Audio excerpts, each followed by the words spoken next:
Mi nombre es Leticia Vedano, yo soy ATR de la Regional Apresid Laboulaye. Bueno, les doy las gracias por estar compartiendo con nosotros este nuevo Congreso de Apresid 30.10.000 Conciencia Suelo. Y les doy la bienvenida a este taller que vamos a compartir ahora, que tiene como nombre Coinoculación, mirada prospectiva. Antes de empezar, les voy a recordar algunas de las pautas que vamos a tener que cumplir en el desarrollo de este taller. Y la primera y más importante es que controlen que sus celulares estén en modo vibración o en silencio para no interrumpir ni la presentación ni después las preguntas.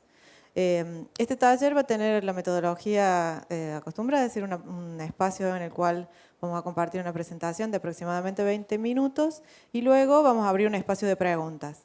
Es muy importante que las preguntas las hagan con el micrófono porque este taller está siendo grabado y también transmitido y si no, no se escucha si no es con el micrófono. Bueno, como bien les contaba, este taller, que tiene por nombre Coinoculación, mirada prospectiva, va a estar a cargo de Martín Díaz Orita. Él es ingeniero agrónomo de la Universidad Nacional de La Pampa, egresado en 1991, magíster en Ciencias Agrícolas de la Universidad Nacional del Sur en 1992 y doctor en Ciencias del Suelo de la University of Kentucky en 2001. Lidera actualmente el desarrollo de soluciones aplicadas sobre semillas para Bayer Crop Science en Latinoamérica y coordina el Comité Técnico de Fertilizar AC. Fue investigador en INTA, CONICET y docente en universidades nacionales y del exterior. Muy bien, muy buenos días. Muchas gracias por acercarse al taller. Es un taller íntimo, somos algunos nomás. Y eso es bueno porque así que va a tener mucho espacio de preguntas. Vayan preparándolas. Quiero agradecerles a todos por estar acá y les voy a compartir un poco en este tema de coinoculación para la producción de soja con una mirada prospectiva. Algunas discusiones que empezaron allá por abril o un poco antes con el grupo Prospectiva de Soja de Apresid en preparación del Congreso y con la activa participación de Alejandro Perticari, reconocido investigador de INTA en todo lo que es biología de suelos y en particular la integración con sistemas de producción, y Gustavo González Santa, un colega que lamentablemente no se puede dividir y tiene que estar en otro taller en simultáneo, pero nos acompaña espiritualmente, dijo. El agradecimiento, y vamos a seguir con los agradecimientos, porque después de discutir durante casi un par de meses, dije, vamos a hacer un trabajo al revés. Vamos a empezar por los agradecimientos. Vieron que uno escribe las referencias, el agradecimiento, y después empieza a ver las conclusiones, porque había resultados y alguna metodología que siguió. Entonces vamos a hablar, agradecemos a todos, en particular a ustedes, porque sé que van a empezar a pensar algunas preguntas, y eso es lo que enriquece un taller.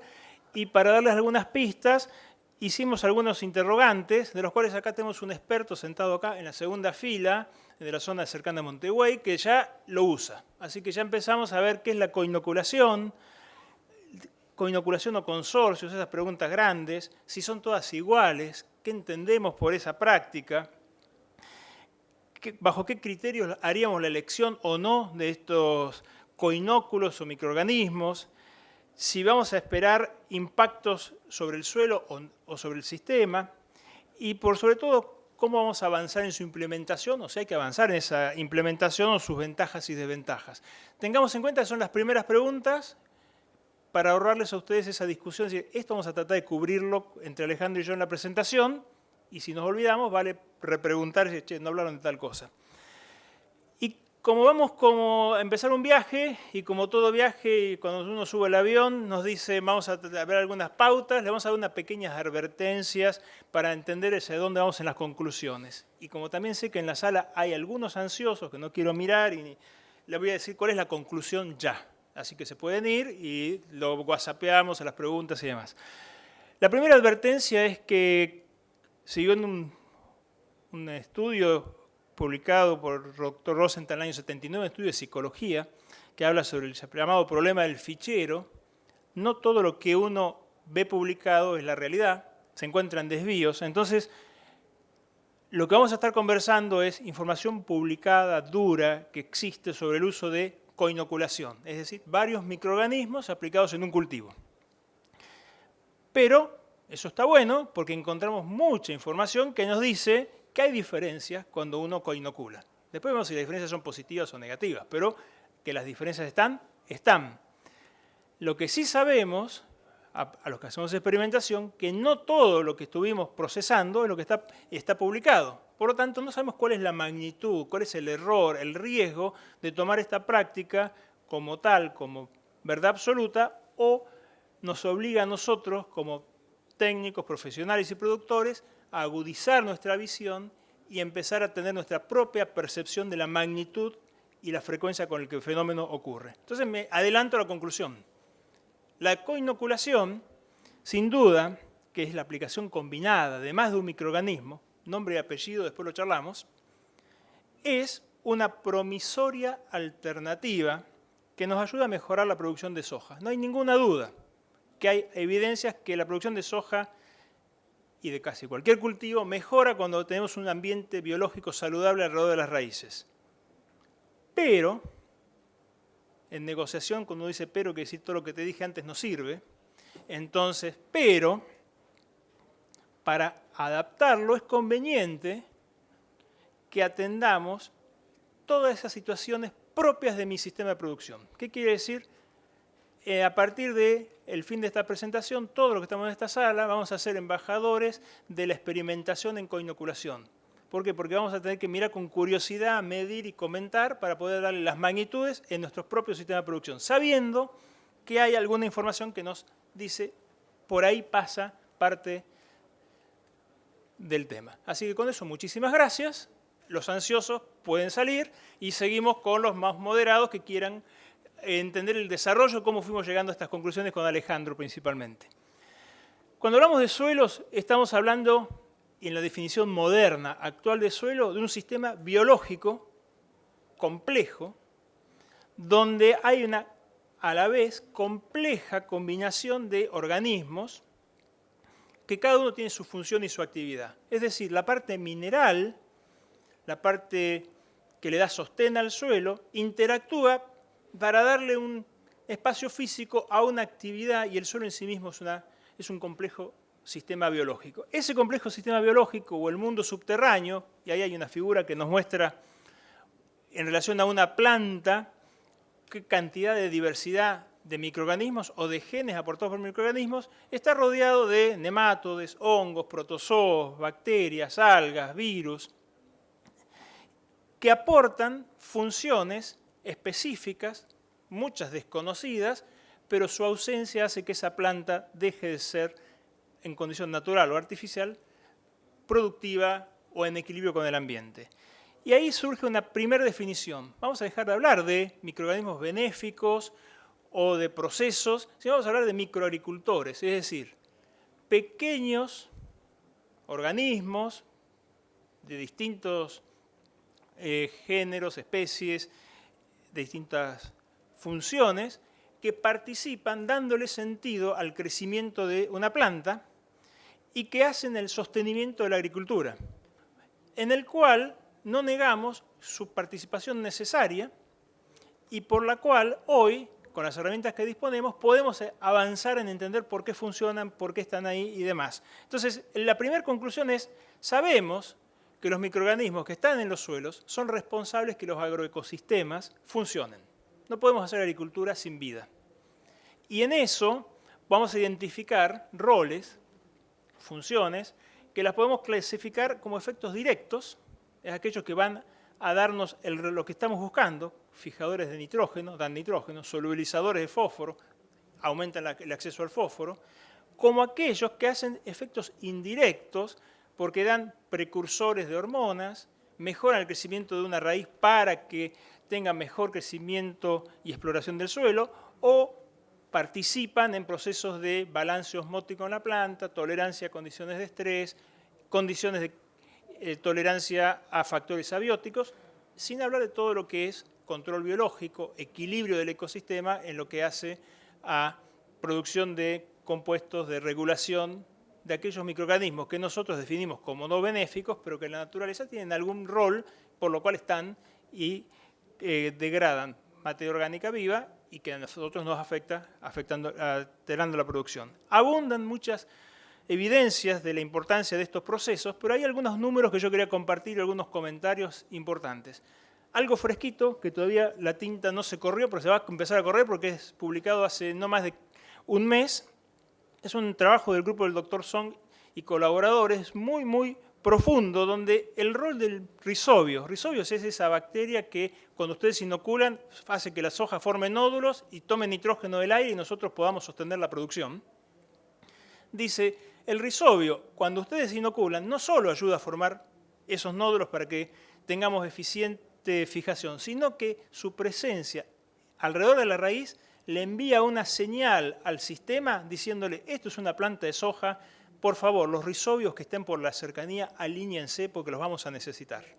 Y de la misma forma, una extensión de ese trabajo del Dr. Song nos muestra que mucha de la actividad microbiana que buscamos con la coinoculación tiene efectos derivados de ese atraer otros microorganismos que están en el suelo para que el sistema funcione justo cuando las plantas están creciendo. Sabemos que gran parte de esos microorganismos, si hablamos de miles de millones, que están en pocos gramos de suelo alrededor de una raíz, participan en ciclos como el del nitrógeno, participan en la solubilización de fósforo, pero los mejores estudios de investigación capturan en no más del 10% de esa población total con esta función. Es decir, hay un 90% de parte escondida, que con las nuevas herramientas las estamos empezando a descubrir, pero hay un potencial muy grande que hace que podamos intervenir en los sistemas viendo soluciones que le dan sustento al mismo. Por eso hoy vamos a hablar mucho de coinoculación, con esa precaución. Lo que se ve es positivo. Lo que tenemos que ver es cómo lo magnificamos en mi sistema de producción particular, en mi región, en mi Pampa, en tu provincia de Santa Fe, en Córdoba, en soja sobre maíz, en cultivos en los cuales fertilizo adecuadamente o fertilizo inadecuadamente. Cada mundo afecta y altera ese sistema. Entonces, primer pausa, vamos a hacer el primer parada del viaje y sabemos que los productos biológicos, sinónimo rápido inoculantes, pero supera el inoculante, son componentes claves para desarrollar soluciones a medida. Ya no es universal. Cada región, cada sistema de producción tiene que empezar a mirar qué alternativa biológica es la que mejor le cierra, sabiendo que estamos manejando sistemas complejos. Pretender simplificar sería negar nuestro rol profesional, sería negar nuestro rol en entender y manejar un sistema. Un sistema complejo requiere soluciones complejas. Vamos a hacer lo más simple posible, pero dentro de esa complejidad. En particular en soja y biológicos, para todo lo que es América del Sur, sabemos que inocular con rizobios, esas bacterias, aportan a la nutrición con nitrógeno. Son componentes que se usan y se tienen que seguir usando porque le dan la columna vertebral del nitrógeno al cultivo y que hay una demanda constante en cuanto a mejorar la eficiencia productiva con otros organismos. Y en el caso de Brasil ya lleva más del 15% del área con el uso de azospirilo en coinoculación. Y eso va a ir creciendo. ¿Por qué? Porque se ven beneficios productivos de estabilidad de producción más que de resultados de aumento de rinde. Entonces vamos a discutir algo sobre coinoculación. Está Alejandro acá, no me deja dar un paso si yo no muestro esta figura, así que lo voy a hacer, y así puedo caminar. La columna vertebral de soja en Argentina es inocular. 8% del resultado de la producción del cultivo medido en 18 campañas, 1.143 ensayos en condiciones normales de producción, no son ensayitos en parcelas, nos dicen que cuando ustedes inoculan acompañan las buenas prácticas que ponen en el cultivo. Desde el año 2001 hasta el último año, fíjense lo paralelo que es la línea esa gruesa que nos dice cultivo de soja inoculado, cultivo de soja sin inocular, la línea de puntos. ¿Lo ven? Entonces, aumentamos los sistemas de producción en su expectativa productiva, no se olviden de inocular. El 8% de su resultado está de la base de manejar bien rizobios. Si no lo hacen, están dejando en el camino el 8%, que es interesante. A algunos les parece poco, pero es la práctica de mayor retorno que tiene el cultivo, aún en lotes con historia de soja. Para entender esa fijación biológica de nitrógeno hay dos ventanas importantes. La primera que es la etapa crítica en la cual el cultivo forma los primeros nódulos, la fijación, condición de siembra, inoculación, condición de siembra, tratamiento de semillas. y la segunda, que es el funcionamiento del proceso de fijación. Ese funcionamiento es proporcional al crecimiento. El cultivo de soja fija nitrógeno, se nutre nitrógeno del aire porque crece. Entonces, todo lo que nosotros hacemos para que el cultivo crezca en forma activa, ¿qué va a hacer? Va a hacer que tenga mejor nutrición nitrogenada. ¿Y eso me interesa? Claro que me interesa, es el 8% de mi resultado está ahí adentro. Entonces dividimos el modelo en dos. La coinoculación piensa y tiene como objetivo sostener un crecimiento activo del cultivo sin competir en la etapa de identificación de los nódulos. Así que el que está tomando nota, eso es el secreto de la coinoculación. ¿Qué hago para no competir con una buena inoculación, pero que me sostenga el crecimiento del cultivo? En ese ¿qué hago?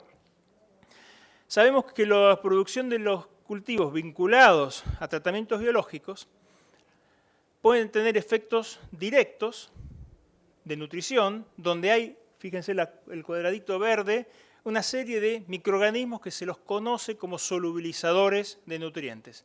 ¿Podemos usar solubilizadores de nutrientes para producir soja mejor? Sin duda. Hay muchísimos, siempre y cuando no pongamos en riesgo la etapa de la ventana de coinocular y que la inoculación funcione.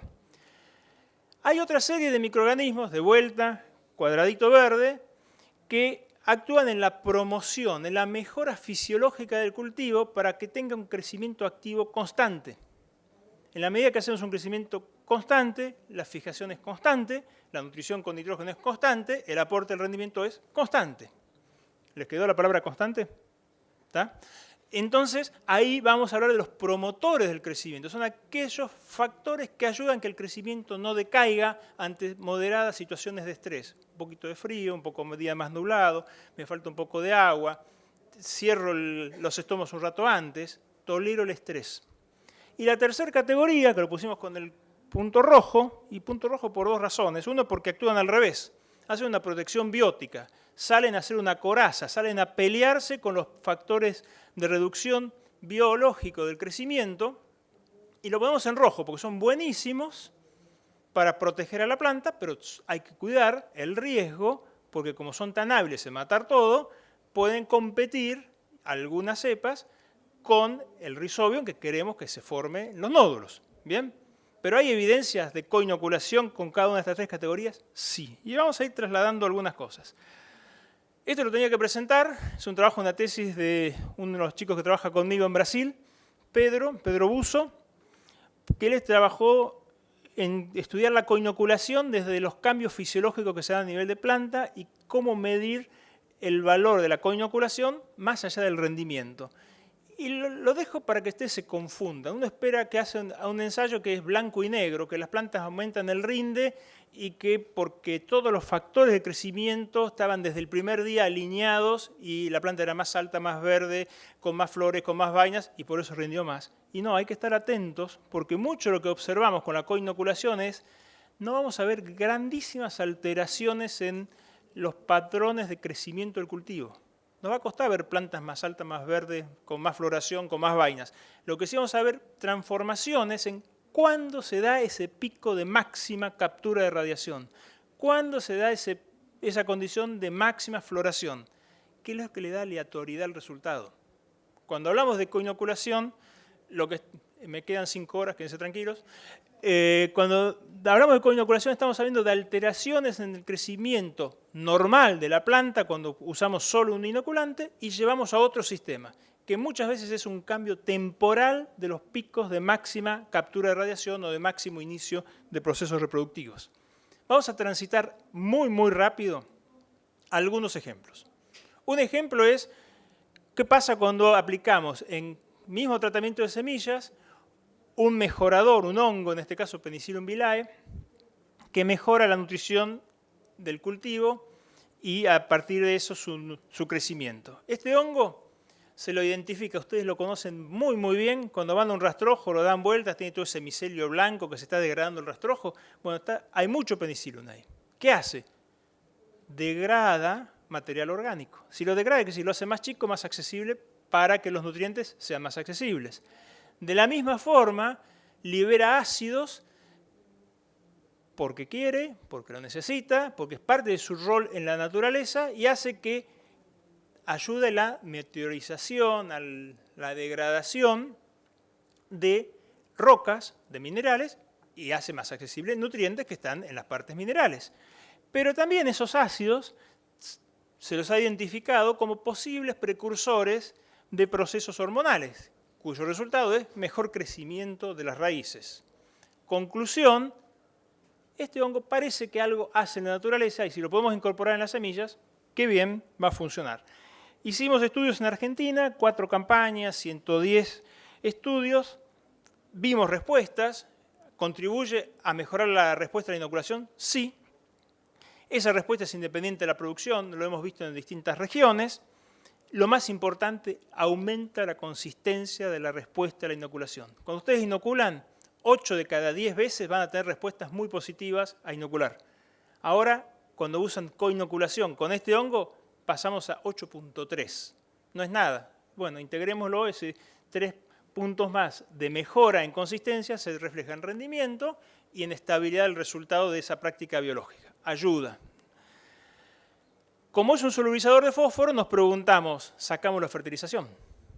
¿No? Ya está. Solubiliza fósforo, que el suelo me lo dé, sacamos la fertilización. Hicimos muchos trabajos con y sin fertilización. Primer conclusión. Usar un microorganismo mejorador de la nutrición genera efectos independientes de la fertilización. ¿Qué quiere decir? Hagan un buen manejo de la nutrición con fósforo, no se olviden de inocular y si utilizan coinoculación van a tener un plus de eficiencia de uso de ese fertilizante que están usando. ¿Por qué? Porque hay espacio y hay necesidad de ese recurso como sustrato para que el microorganismo lo provea fácilmente accesible para la planta. Esa respuesta nos permitió mejorar entre el 6 y el 8% de la respuesta a la inoculación. Es decir, buen manejo de fósforo sustenta la respuesta del rizobio, le da recursos para crecer y la presencia del hongo le dio estabilidad a la aproximación o al uso del fósforo en el cultivo. Venimos rápido porque me están obligando a ir rápido. Y vamos a cambiar a un microorganismo que se fue a la otra etapa. Estamos de los verdes, pasamos a los rojos. Biocontrol, tricoderma. Tricoderma es uno de los tantos ejemplos que conocemos como hongos protectores de patógenos, biocontroladores, mejoradores del crecimiento en forma indirecta y que se lo ha estudiado mucho por su gran habilidad en reducir la presencia de otros patógenos en el entorno de las semillas o las plántulas de soja, que tienen la habilidad de ser de un crecimiento más rápido que otros hongos, y eso es lo que lo hace distinto. O sea, es muy bueno controlando porque llega antes y los espera para comérselos. Después es tan buen hongo como otro una vez que llegó a crecer y que tendría alguna acción de mejoramiento del crecimiento. Y acá hay un trabajo también de los nuevos, de esos que la tinta todavía se mueve, que es un trabajo hecho en Brasil, donde hay mucho más avance en lo que es la coinoculación con otros microorganismos, donde lo que se está encontrando y se ve que la promoción del crecimiento en cuanto a la presencia de tricoderma actúa en forma directa en mejorar la nutrición nitrogenada. Hay una acción, y acá en Argentina también los trabajos del grupo de Iturralde, creo que es la Universidad de Quilmes, que están viendo que la presencia de tricoderma ayuda a mejorar la fijación de nitrógeno ante una situación muy particular. Ustedes saben que el cultivo de soja, si puede, va a tomar nitrógeno del suelo antes de formar nódulos. Entonces hay una inhibición, un frenar la formación de nódulos y la actividad biológica cuando hay abundancia de nitrógeno. Permanente, lotes de muy alta fertilidad, o transitoria, picos de mineralización que frenan la fijación. La presencia de tricoderma lo que hace es que la actividad de fijación biológica ocurra aún en presencia de esos picos de aporte de nitrógeno. Buenísimo el descubrimiento. Ahora hay que llevarlo a la práctica, pero sabemos que parte del beneficio no lo vamos a estar percibiendo en el cambio directo sobre la planta, sino sobre el cambio indirecto en ser más eficientes en fijar nitrógeno. Esa figura trata de representar eso. Fíjense que las diferencias en nodulación tienen la NS, no es significativo. Nodulan igual, con o sin tricoderma. Pero la diferencia en cantidad de nitrógeno que está incorporado en las plantas aumenta un 30% en ese ensayo. No es para salir y decir, tengo 30% más de nitrógeno, pero sí sabemos que el mecanismo pasa por una acción fisiológica alrededor del nitrógeno. Caemos en el más popular de los promotores del crecimiento, ya casi termino, que se llama Azospirillum. Azospirillum, esta bacteria, algo de nitrógeno fija, produce algunas hormonas que se ligan al crecimiento del cultivo, desarrollo de raíces, condiciones de implantación, cubre muy bien, y lo vemos en trigo, lo vemos en maíz, lo vemos también en otros cultivos de no leguminosas, el espacio inicial de crecimiento dándole condiciones favorables de desarrollo de raíces, colonización del sitio.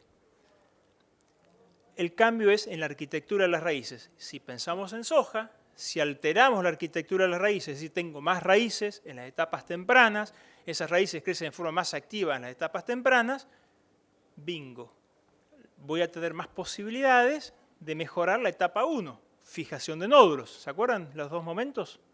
Entonces, sobre Azospirillum, el desafío es mejoramos la condición de implantación, le damos muchos puntos de formación de los nódulos y eso ayuda a sostener la fijación. Esto no se llama soja, es alfalfa, y en alfalfa, en este trabajo que publicamos en el año 2014, empezamos a ver que las mejoras que veíamos por la inoculación, coinoculación de Azospirillum junto con Rhizobios, pasaban por mejorar el crecimiento individual de las plantas. Es decir, había una mejora que superaba al solo hecho de mejoramos la nodulación. Algo más estamos haciendo. Y nos llevó a tratar de entender en otros cultivos. Y este es el desafío más grande. Porque si uno imagina el escenario en el cual yo recomendaría mejoremos el desarrollo de las raíces, mejoremos la exploración, es cuando mis recursos son escasos, ¿sí o no? Pongamos más manos para exprimir la esponja del suelo, ¿sí o no? Ajá. Bueno, el grupo de trabajo en el litoral de Benintende y colaboradores, en el 2010 publicó estos resultados. Las tres líneas, esto es la evolución de la materia seca de soja, con inoculación normal, sin inocular o inoculado combinado Azospirillum con Rhizobios. La línea gruesa nos dice qué pasó con la coinoculación. Los tres primeros resultados, los superiores, es cuando no tengo déficit hídrico, las plantas crecen más. Y ahí es donde yo veo la diferencia de la contribución de tener mejor condición de exploración, mejor condición de implantación. Cuando tengo un estrés significativo, donde el agua no está, esa mejora es moderada, es importante, pero no deja de ser moderada. Por lo tanto, cuando hablamos de la coinoculación, es importante ver en qué sistema y no imaginarnos que nos va a traer recursos que no existen, sino va a aprovechar mejor los recursos que le damos. Fósforo, azufre, agua, profundidad. No va a ir a solucionar un problema salino. Va a ayudar, pero no tanto como si los recursos fuesen mayores. Estos son datos nuevos de una serie de estudios que hicimos esta campaña, el grupo de Río Cuarto, Morlac, junto con Rafael Baliña, del equipo de desarrollo nuestro, trabajó en 3 localidades, donde lo que vimos fue algo que veníamos viendo todos los años. ¿Hay mejoras de nodulación? Sí. Primera hipótesis, el Azospirillum ayuda a mejorar la condición de formación de la fábrica de nitrógeno. Pero los resultados en rendimiento son más chicos, hay menor magnitud. ¿Dejan de estar? Si soy estadístico puro, le digo, sí, dejaron de estar, son 2 letritas A. Es diferencia no significativa. Soy optimista, lo venimos viendo todos los años, así que con más datos vamos a decir, hay una contribución moderada al uso de Azospirillum, pero moderada, no nos va a reemplazar el Rhizobium, sino que va a acompañar con cierta precaución en algunos escenarios una hora. La producción. Alejandro se tomó el trabajo de revisar la información más nueva publicada sobre Azospirillum en Argentina y Brasil, con esa precaución, se publican algo de lo que pasa, no toda la totalidad. Y acá lo que vemos son una serie de trabajos hechos en Brasil, hasta la línea verde-amarela, que nos muestra 5% de mejora en nodulación, 8% promedio de contribución en rendimiento, y los grupos de los estudios hechos en Argentina, que es los de abajo, que terminan en la franja celeste y azul, que nos dicen la contribución en la nodulación es semejante, estamos en el mismo rango, mejoramos más o menos entre un 4 y un 5% los parámetros que usamos para medir nodulación en el cultivo, hace bien Azospirillum para mejorar nodulación, pero la contribución en los ambientes pampeanos es inferior, la mitad, en esta serie de datos, pero por la experiencia que estamos viendo de los resultados está en ese rango, fíjense que son 100 kilos, que es más o menos lo que habíamos visto en los 3 ensayos anteriores, que es lo que sucede en Brasil. ¿Qué es la diferencia entre Argentina y Brasil? La condición de estrés de crecimiento.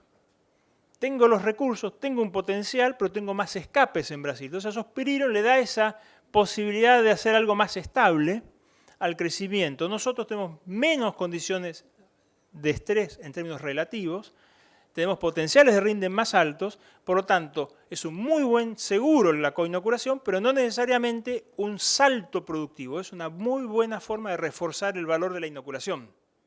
¿Me siguieron hasta acá? Veamos esas medidas como forma de interpretar la contribución. Consideraciones finales. Vamos a los dos grandes títulos. Sabemos que los tratamientos biológicos eran, son y van a ser mejoradores de la producción de soja. No podemos imaginarnos producir soja y en el corto plazo cualquier cultivo que no tenga en su entorno rizoférico una oferta biológica que acompañe su mejor crecimiento.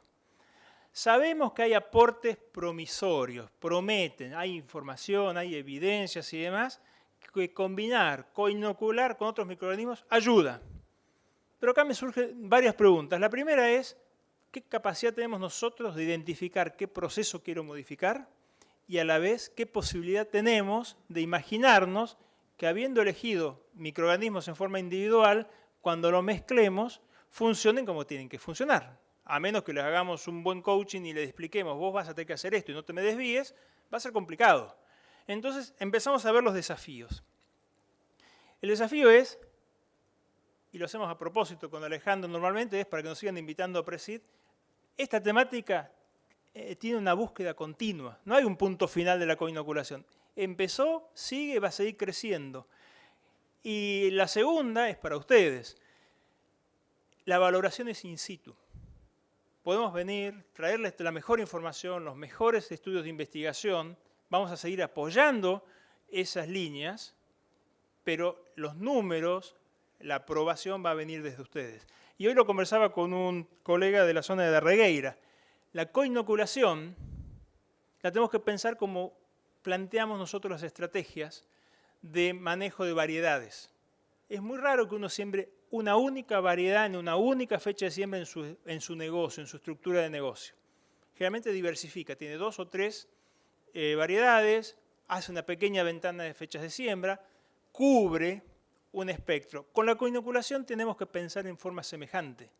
¿Por qué? Porque un resultado positivo este año cerró para ese sistema, pero no necesariamente me justifica lo que va a pasar el año que viene. Y tenemos que innovar continuamente. Les quiero complicar la vida, a ver si la entendieron.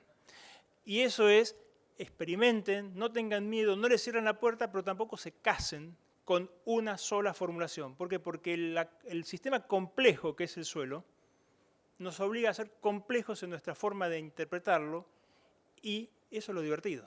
Porque vamos a poder crecer en la medida que no le cerremos la puerta a esta gran innovación biológica en los sistemas de producción que ya llegó y ya la podemos ir formando cada uno en nuestros sistemas. Con eso terminé mi parte motivadora, espero haberlos motivado. Hay preguntas. ¿Se acuerdan todas estas preguntas que hicimos al principio, no? ¿Sí? ¿Alguno se tomó el trabajo de repasar si yo les contesté todas? ¿Sí o no?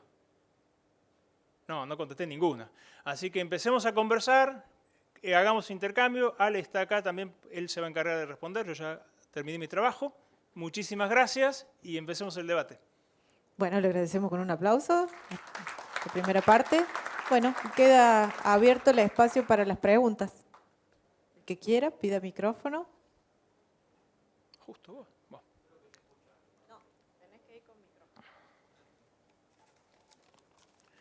¿Qué tal? Bueno, muchas gracias Martín, muy interesante.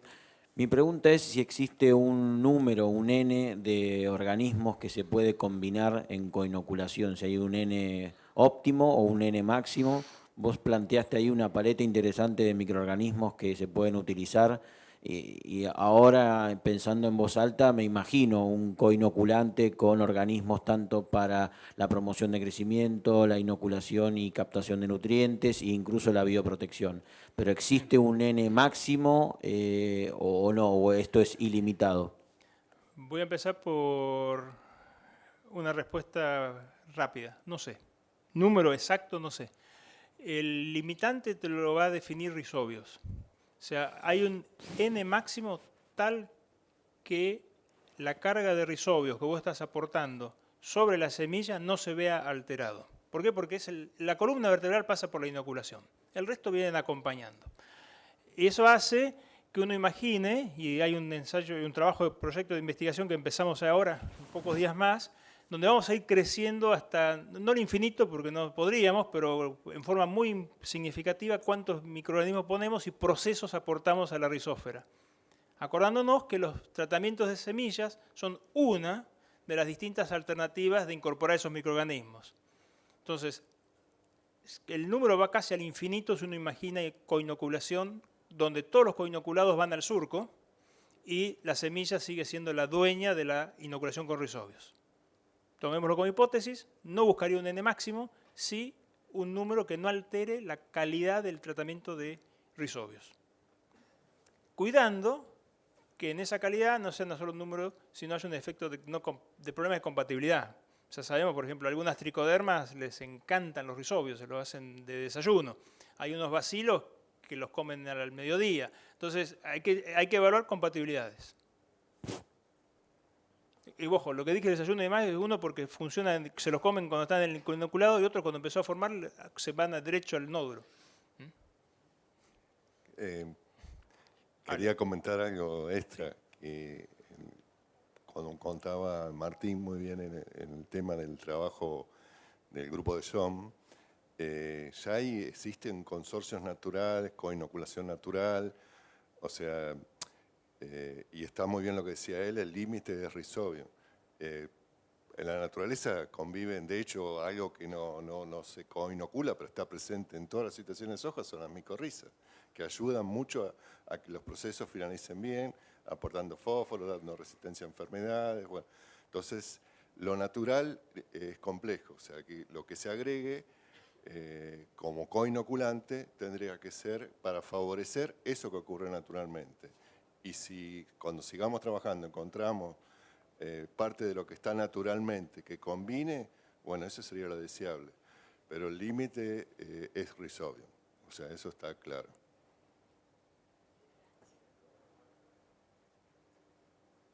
Sí, Martín, mi pregunta es con respecto a la aplicación de fósforo en línea, ¿cuánto afecta, si afecta o no, si la medición que hicieron con fósforo, sin fósforo, fue al voleo o fue incorporado en línea? Bien, porque buenísimo. es tan complejo todo que...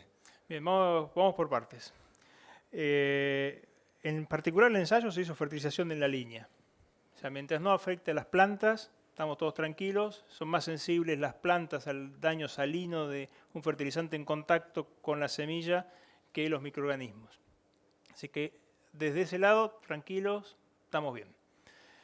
El valor de la fertilización con fósforo, incluso se están desarrollando inoculantes cuyo carrier es el fertilizante. Así que, de nuevo, tranquilos, que el escenario que se genera alrededor del gránulo de un fertilizante fosfatado, algunos, no sería un factor de restricción. Sí hay que tener precaución de la fertilización per se en cuanto a nitrógeno que estemos aplicando. O sea, si la fuente de fósforo aporta nitrógeno, el bolsillo nos pone un límite, así que estemos tranquilos, pero sepamos que cuanto más nitrógeno damos, y si esa cantidad de nitrógeno supera en los primeros 10 centímetros, no en todo el perfil, los primeros 10 centímetros, los 50 kilos de nitrógeno, lejísimo de hacerlo por el bolsillo, pero algunos se puede ver tentado a hacerlo, vamos a estar limitando, demorando la iniciación de la formación de nódulos. En escenarios muy, muy pobres en nitrógeno, se ven resultados positivos con el usar fuentes de fósforo que tienen algo de nitrógeno, no más de 12 a 15 kilos de nitrógeno totales en esos 10 centímetros. ¿Por qué? Porque mejora el crecimiento inicial, le da un empujón y hay más raíces y mejor de formación de nódulos. Pero cuidado, nos pasamos de largo y la planta cree que es maíz y empezamos a perder eso. Y eso es el resultado. No vimos interacciones. ¿Alguna otra pregunta?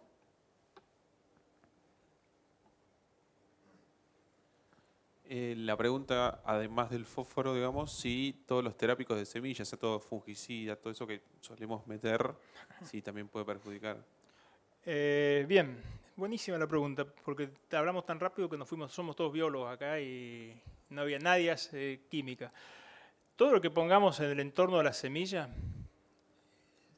genera una alteración en la condición físico-química alrededor de la semilla, que cuando hay agua se va a disolver y eso va a generar un escenario de riesgo, ni positivo ni negativo, de riesgo. Entonces hablamos del concepto de compatibilidad. Hoy los terápicos de semilla, más que el principio activo, diría que el 95%, creo que hay un solo principio activo que lo tendría que mirar con cuidado, per se, son compatibles. O sea, si yo uso la droga pura sin ninguna formulación, no veo grandes problemas en la concentración de uso sobre la sobrevida de la mayoría de estos microorganismos.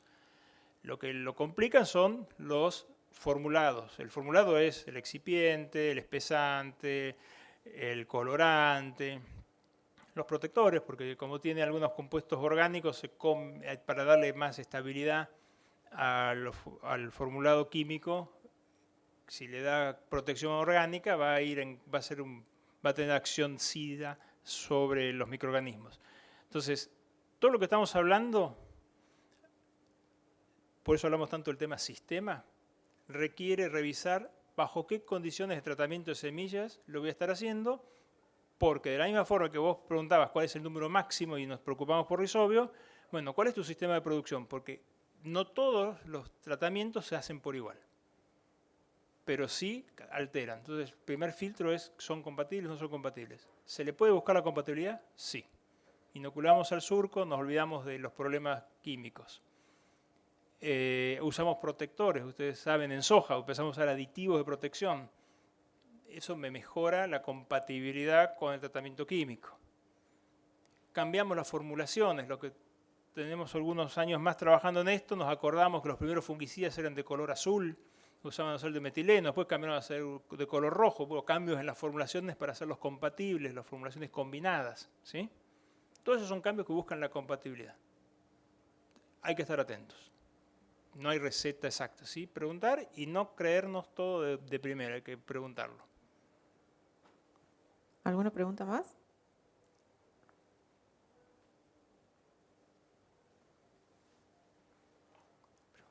Para otras leguminosas, mencionaste alfalfa, y no sé si hay más trabajos con alfalfa, lotus o tréboles. Coinoculación en otras leguminosas hay mucho. Principalmente lo que hemos trabajado es en alfalfa. Alfalfa es el ejemplo más sólido de la coinoculación con Azospirillum. Tiene la ventaja, sobre todo en los sistemas actuales que usamos peleteado, que se pueden incorporar las cargas necesarias de Azospirillum y las cargas necesarias de Sinorhizobium sobre la semilla. En el resto de las forrajeras hay evidencias, como Alejandro mencionó, en lo que hace micorrización, el uso de algunos biocontroladores para mejorar condiciones de implantación, pero son evidencias, no prácticas usuales, porque el cuello de botella es el tipo de semilla, el tamaño y el proceso de inoculación. O sea, con forrajeras no podemos hacer inoculación líquida, porque terminan todas las semillas nadando, por menor dosis que usemos. Entonces, genera una barrera de incorporación de microorganismos. Académicamente lo podemos estudiar, pero en términos prácticos, de muy difícil implementación.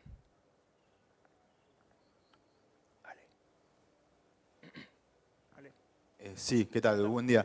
Quería consultar si hay algunos ensayos de estudios de coinoculación con Bacillus subtilis o Amylolique faciens. Sí, hay muchos. Hay muchos, incluso ya hay productos comerciales que lo recomiendan y que lo han validado localmente. Yo no tenía tiempo de mostrar todo lo que hay. En lo que hace a bacilos, con mucha más importancia que en otros microorganismos, hay que prestar atención a la cepa. O sea, el Bacillus subtilis, Amylolique faciens, por nombre y apellido, es de buena familia, pero no sé qué tal es el candidato. Tengo que ver más la cepa. Y cuando hablamos de cepa, con mucha atención el tema compatibilidad con rhizobios, porque hay varios Bacillus Amylolique faciens que desayunan rhizobios con mucha habilidad. Entonces es que sepa, mostrame compatibilidad y vamos para adelante. Pero sí, funciona y hoy hay incluso productos comerciales con muy buenos resultados en soja, en poroto y en otras leguminosas. Y en maíz. Sí, y de hecho lo que estuvimos buscando en la bibliografía y en algunos casos que están recomendando el uso de bacilos para tratamiento de semillas, claramente ya aclaran que hacer los tratamientos en tiempos distintos porque puede haber problemas de compatibilidad. O sea, no mezclarlos, o sea, eso depende mucho de la agresividad del bacillus porque el bacillus puede tener actividad antibiótica sobre el rhizobio. Y otra bacteria que también se usa para coinoculación, se vieron ensayos, algunas pseudomonas, que también habría que tener en cuenta eso, porque puede tener actividad antibiótica. Y un poco quería comentar algo que lo hablamos con Martín, que en esto de coinoculación, esto se parece un poco cuando éramos chicos y jugábamos al fútbol, le hacíamos con el pie marcando cada uno su equipo. Y muchas veces por las ganas de probar, se mezclaron los mejores de cada equipo. O sea, tenemos el rhizobio y decimos, bueno, elegíamos el mejor Azospirillum, el mejor Penicillium, y no necesariamente eso representa lo que ocurre naturalmente. Y un poco la idea era contar de que naturalmente el rhizobio está comandando una acción y en el futuro sería muy interesante que encontremos ese equipo ya desde el ambiente. O sea, un poco esa es la idea del mensaje que queríamos transmitir.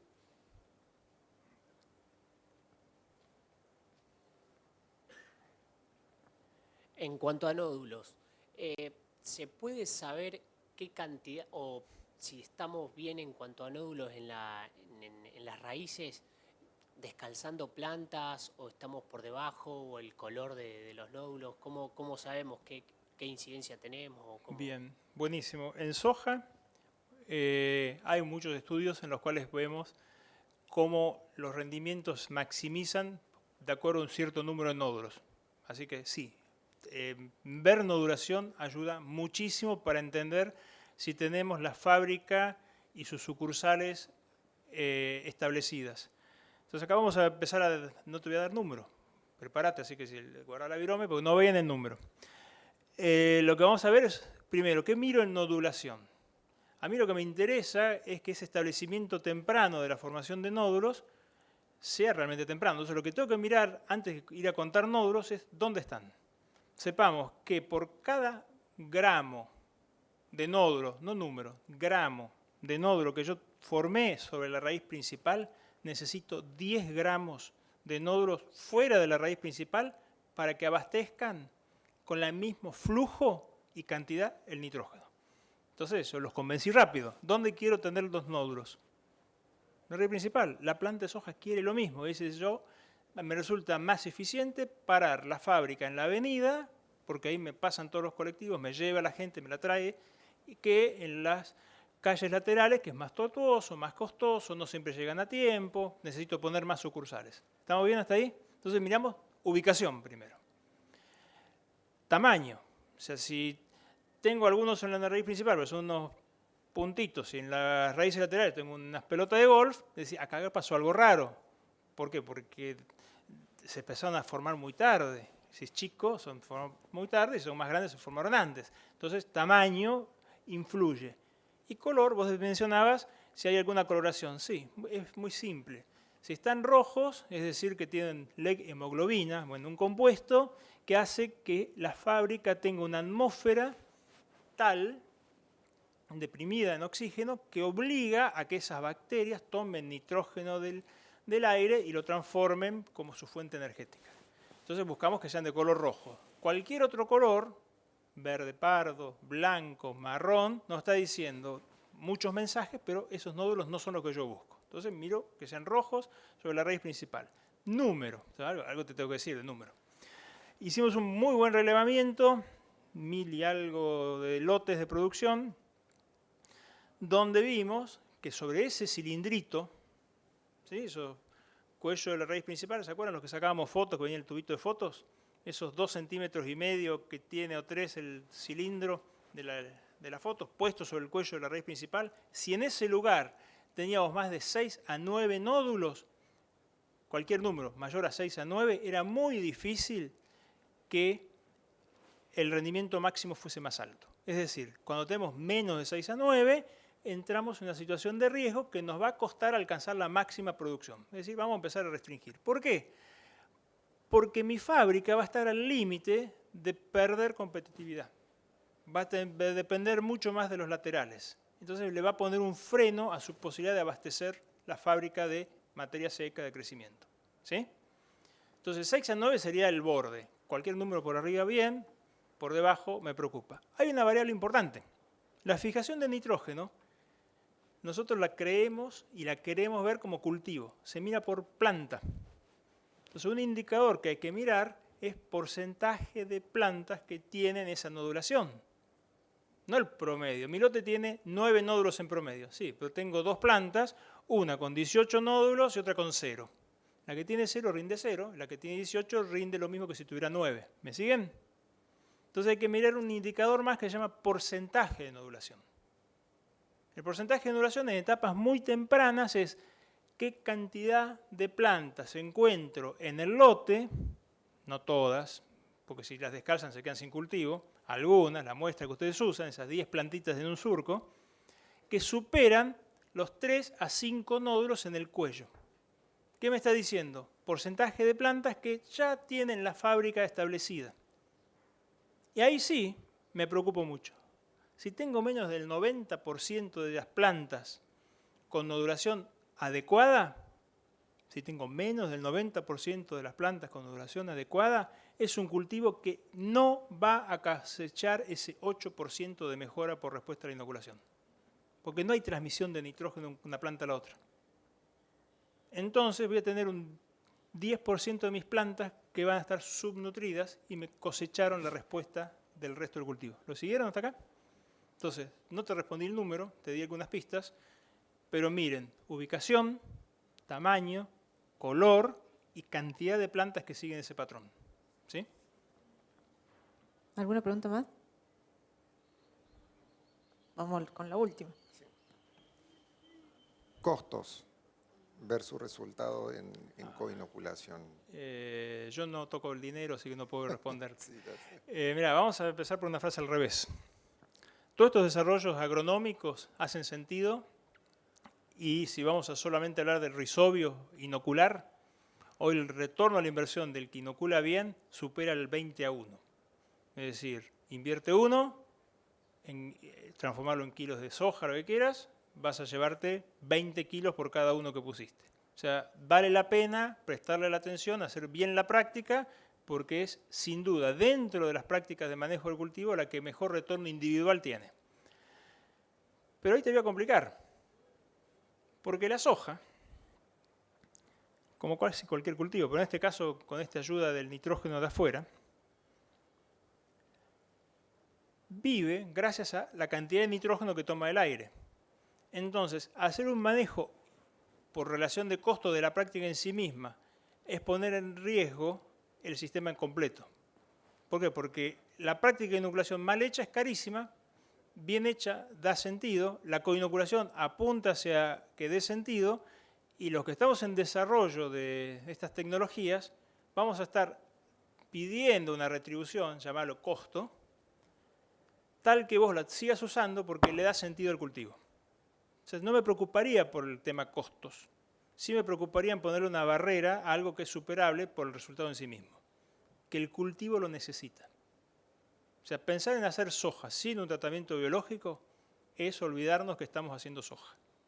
Después los costos nos sentamos a discutirlos si querés, y si vas a pedirme, como todos, dame el producto más barato, yo te voy a exigir. No tengo ningún problema, te lo doy, pero vas a tener que hacer estos deberes. ¿Querés el más barato? No use fungicida, trata y sembra en el día de la siembra. Ah, no, yo quiero proteger con químicos. Entonces te vas a ir a una categoría un poquito más cara, porque te tengo que dar un protector.